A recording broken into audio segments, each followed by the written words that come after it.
काठमाडौँको दरबार मार्ग स्थित एसबीआई बैंकको शाखामा पुग्दा परी नामक रोबोटले गर्ने स्वागतको शब्द सुनेर तपाईँ छक्क पर्नुहुन्छ।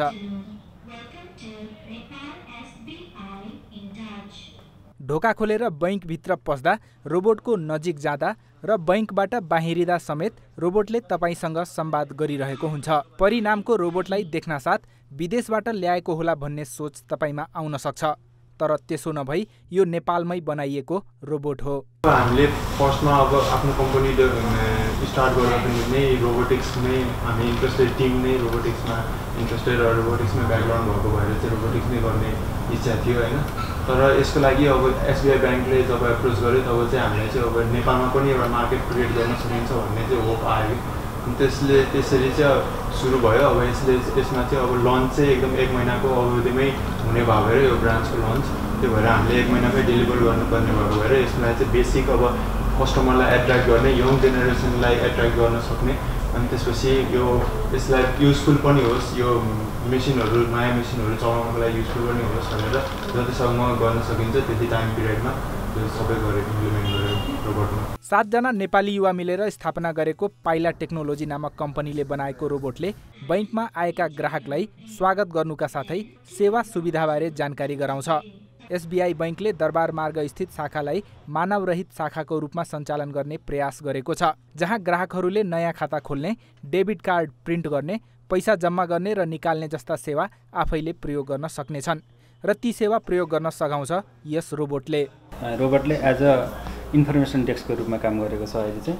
अनि हाम्रो यहाँ 4वटा मसिनहरू, 3टा मसिनहरू छ। त्यसबाट क्यास डिपोजिट, क्यास विथड्र, अनि एटिएम मसिन र चेक डिपोजिट मसिन, अनि त्यो मसिनहरू कसरी अपरेट गर्ने भन्ने गाइडलाइन्स चाहिँ रोबोटले दिन्छ अहिले। नजिक जाँदा रोबोटले ग्राहकलाई के सेवा खोज्नुभयो भनेर अङ्ग्रेजी र नेपाली दुवै भाषामा सोध्ने गर्दछ। त्यसपछि ग्राहकले रोबोटको स्क्रिन मार्फत आफूले चाहेको जानकारी प्राप्त गर्न सक्छन्। रोबोटको प्रयोगबाट बैंकको सेवा प्रयोग गर्न सजिलो हुनुका साथै नयाँ अनुभव पनि प्राप्त भएको ग्राहकको प्रतिक्रिया छ। अब एज अ कस्टमर है, मलाई अब आउँदा यहाँ एसबीआई इन्टच खोलेको छ, त्यो मलाई पनि थाहा पनि थिएन। अब इन्टचमा के गर्छ, एकाउन्ट ओपनिङ आफूले गर्नुपर्ने, त्यो मलाई केही थाहा भएन। जब यो रोबोटको कारणले हामीलाई इन्फर्मेसन दिएको छ जस्तो, त्यसले गर्दा हामीले सजिलो भएको छ के गर्ने कसो गर्ने भनेर। हाललाई स्थिर भई सूचना र जानकारी प्रदान गरिरहेको रोबोटलाई आगामी दिनमा भने हिँड्ने रोबोट बनाउने योजनामा रहेका छन् यसका निर्माताहरू। आगामी संस्करणको रोबोट आर्टिफिसियल इन्टेलिजेन्स प्रविधिमा आधारित हुने भएकोले यसको प्रयोग अझ व्यापक हुने उनीहरूको दाबी छ। जुन विश्वमा वर्ल्ड लेभलमा जुन टाइप क्वालिटीको रोबोटिक्स डेभलप भएको फेजमा छन्, त्यही स्तरसम्म पुर्याउने इच्छा छ। त्यसमा चाहिँ के पर्छ भने रोबोट चाहिँ मान्छे जसरी नै हिँडडुल गर्न सक्ने, यही शाखामा पनि रोबोट चाहिँ अब स्ट्याटिक होइन कि फ्रीली मुभ गर्छ। मान्छेहरू कतै आउनु भएको छ भने नअल्झिकन नलडिकन आफ्नो पाथ आफैले क्रिएट गरेर हिँड्छ। त्यसपछि यसले चाहिँ अब्जेक्टहरू चिन्छ।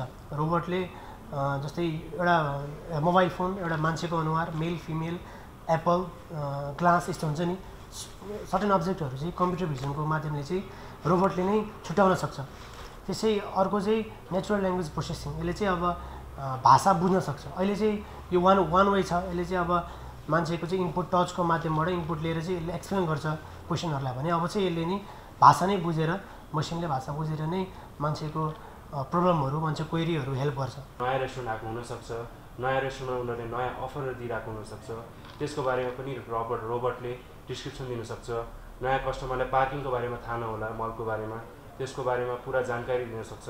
हजुरको हस्पिटालिटी इन्डस्ट्रीमा पनि रोबोटहरूले राति अब धेरै जस्तो मानिसहरूलाई गाह्रो हुन्छ राति काम गर्दाखेरि, राति रोबोटले रिप्लेस गर्न सक्छ। जस्तो पानी या कुनै खानाको सुविधाहरू रोबोटले रुममै डेलिभर गर्न सक्छ।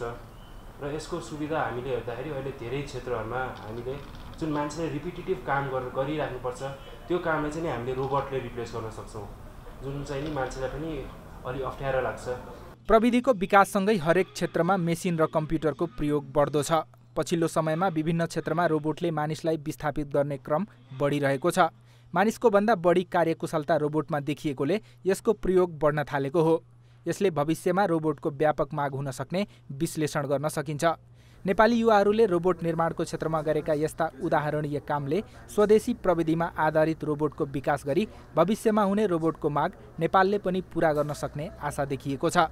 क्यामेरा पर्सन कुणाल श्रेष्ठका साथ चन्द्र पाठक, काठमाडौँ।